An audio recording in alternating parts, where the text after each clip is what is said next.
Assalamualaikum warahmatullahi wabarakatuh. Pertama-tama kami akan memperkenalkan anggota kelompok kami. Saya Nadia Hayu. Saya Nadia dan saya Sarina.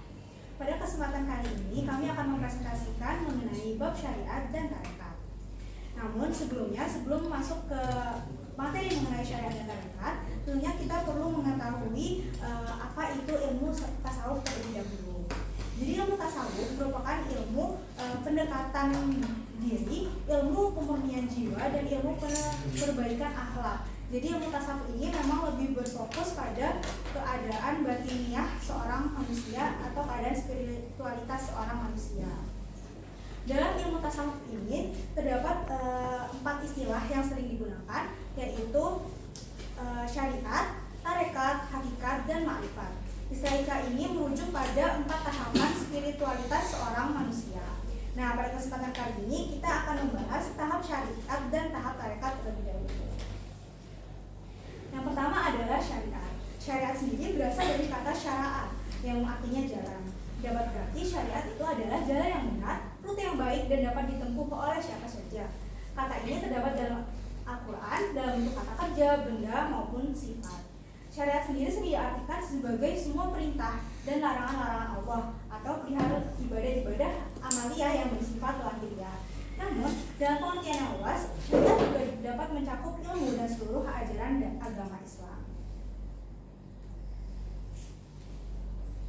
Kedudukan dan fungsi syariat. Dalam ilmu tasawuf, syariat sendiri merupakan tahapan pertama sebagai dasar atau fondasi bagi tahap-tahap berikutnya, yaitu tahap tarekat, hakikat, dan ma'rifat. Sehingga tentu saja kedudukannya sangat penting. Al-Qushairi dalam Al-Risalah Al-Qushairiyah menjelaskan syariat berkaitan dengan konsistensi seorang hamba, sementara hakikat adalah penyaksian Tuhan. Dan syariat yang tidak ditopang hakikat tidak diterima. Sebaliknya, setiap hakikat yang tidak dikekang syariat tidak tercapai. Syariat datang menetapkan beban kewajiban terhadap para makhluk, sementara hakikat adalah kabar tentang gerak-gerik yang maha benar Allah. Syariat adalah hendaklah engkau menyembahnya, sementara hakikat adalah hendaklah engkau menyaksikannya. Syariat adalah pelaksanaan terhadap apa yang diperintahkan, sementara hakikat adalah penyaksian terhadap apa yang ditetapkan dan ditentukan ataupun yang disembunyikan dan ditampakkan. Jadi syariat ini kedudukannya sangat penting bagi tahap-tahap spiritualitas berikutnya. Terus masuk ke kedudukan dan fungsi tarekat. Jadi kata tarekat sendiri itu berasal dari bahasa Arab, yakni tarikah, jamak dari turuk atau tarai, yang berarti jalan atau metode atau aliran. Nah, tarekat ini adalah jalan untuk mendekatkan diri kepada Allah dengan tujuan untuk sampai usul tarekat. Tarekat merupakan metode yang harus ditempuh oleh seorang sufi dengan aturan-aturan tertentu sesuai dengan petunjuk guru atau mursyid tarekat masing-masing agar berada sedekat mungkin dengan Allah SWT. Tarekat secara literal itu dapat dimaknakan sebagai jalan tanpa rambu di padang pasiran. Kenapa disebut sebagai jalan tanpa rambu di padang pasiran? Jadi itu tuh kayak perumpamaan, karena jalan tanpa rambu di padang pasiran itu kan hanya mengandalkan indera kita gitu. Jadi kita harus benar-benar paham di jalan tersebut, karena jalan tersebut kan kayak beda dari jalan biasanya. Kayak biasanya kita jalan di jalan raya pada umumnya, kayak misalnya ada GPS itu ada panduannya. Sedangkan kalau di jalan tanpa rambu di padang pasiran itu kalian cuma mengandalkan diri kalian sendiri. Jadi kalian harus mengandalkan pemahaman kalian terhadap syariat-syariat Islam. Terus masuk ke tujuan tarekat. Jadi sesuai sama pengertiannya tadi, yaitu tarekat adalah jalan untuk mendekatkan diri kepada Allah SWT. Jadi kalau menurut Syekh Bahauddin Al-Naqsyabandi, tujuannya adalah untuk mengetahui secara rinci apa yang baru engkau ketahui secara singkat, dan untuk melaksanakan dalam penghayatan apa yang engkau ketahui lewat penjelasan dan analisis. Nah, jadi sebenarnya tarekat ini bertujuannya mungkin kayak mulai dari menguatkan iman terhadap ajaran Islam, terus dari itu menghidupkan makna ibadah dengan hasanah dan keikhlasan, terus dapat membersihkan hati, terus mengurangi hawa nafsu, terus juga dapat membimbing murid agar mengalahkan nafsu dan dalam hidup serta kedudukan rela Allah SWT. Jadi intinya kesimpulan dari tujuan tarekat ini adalah untuk memperkuat keyakinan terhadap syariat, meyakini kebenarannya, mematuhi ajaran-ajaran dan meniadakan penentangan atas keinginan diri atau nafsu.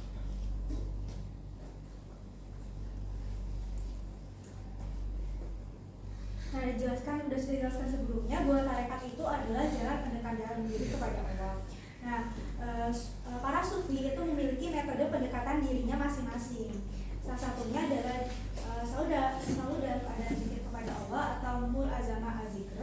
Yang kedua, selalu melatih diri atau ariyada. Tiga, selalu bersungguh-sungguh untuk membersihkan hati dan sifat-sifat tercela serta hawa nafsu atau mujahadah.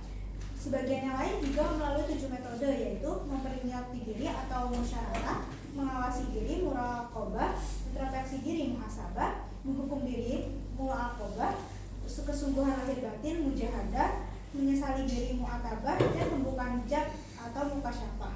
Bersama dengan itu mereka melintasi tingkatan-tingkatan atau maqamat antara taubat, sabar, ridho, zuhud, mahabbah, dan ma'rifat.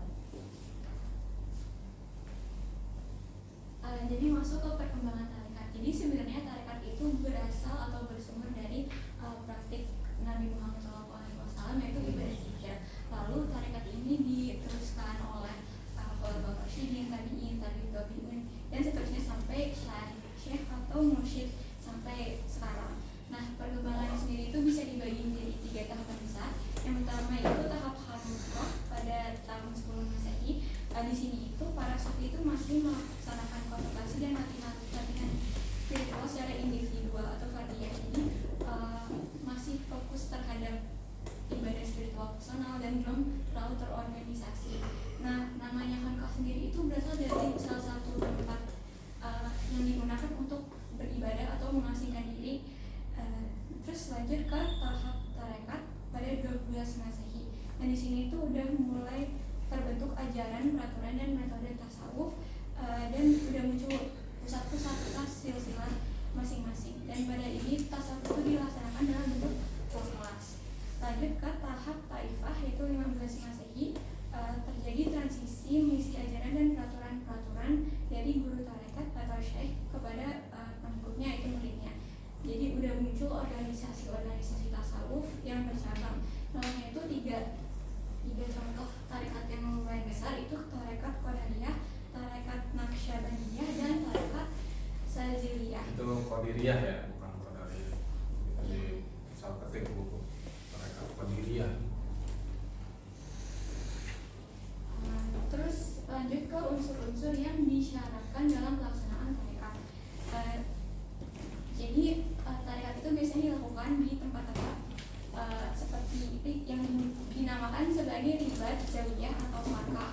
Nah, materi pokok yang dilaksanakan dalam ibadah tarekat ini yaitu biasanya ada istighfar, sholawat nabi, dan zikir nafi isbat yaitu la ilaha illallah, ataupun zikir ismuzat yaitu menyebut Allah.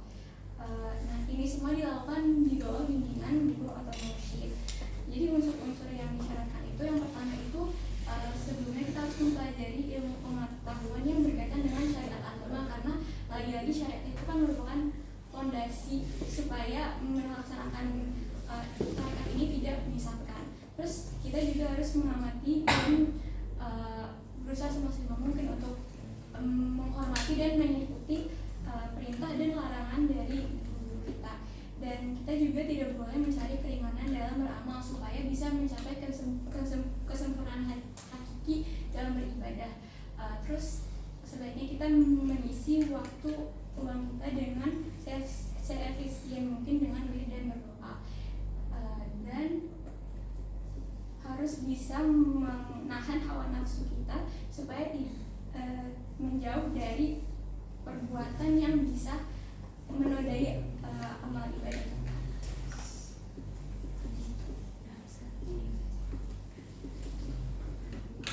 Jadi sekian presentasi yang bisa kami sampaikan mengenai materi syariat dan tarekat. Terima kasih atas perhatiannya. Mungkin ada pertanyaan. Slide-nya